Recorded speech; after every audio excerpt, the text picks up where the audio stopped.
কিন্তু এটা নিচ্ছে না এবং ভ্যালিড ইউআরএল এর কথা বলছে। এটা আসলে কেন হয় এবং এই বিষয়টাই আমরা ভিডিওতে সলভ করব। তো আমরা যেটা করব এখানে আপনাদের চ্যানেলের যে হ্যান্ডেলটা অবশ্যই আপনাদের মনে আছে। আপনারা আমরা কিন্তু চ্যানেলের যে নাম তার সাথে সঙ্গতিপূর্ণ বা সামঞ্জস্য রেখেই কিন্তু আমরা হ্যান্ডেলের নামটা সেট আপ করি এবং আমরা অনেকেই জানি যে কী দিয়েছিলাম, এটা মনে থাকার কথা আপনাদের সবার।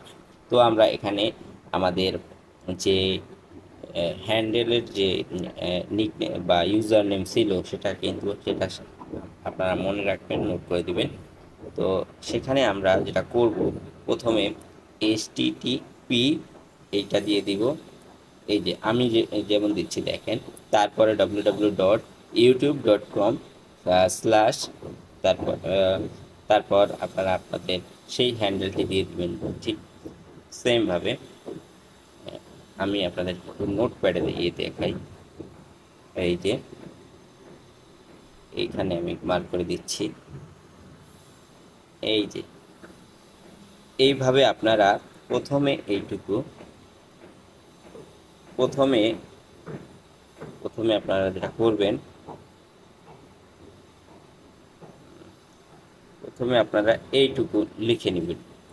লেখার পরে এই যে @ এর পরে যে এইটুকু আছে, এইটুকু হচ্ছে আপনার ইউআরএল, আপনার যে হ্যান্ডেলটা।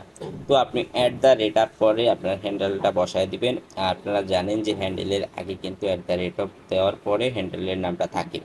তো এখানে যেটা করতে হবে যে এভাবে @ সহ আপনারা বসায় দিবেন হ্যান্ডেলটা। এরপরে যেটা করবেন যে আপনি এই যেটা এটা কেটে দিবেন। দেখতেই পাচ্ছেন আমি কিন্তু কেটে দিলাম। এরপরে যদি আমরা এখানে বসায় দিব, এটা কপি করে আমরা এই ইউআরএল এ দিয়ে দিব। এরপর সাবমিটে যদি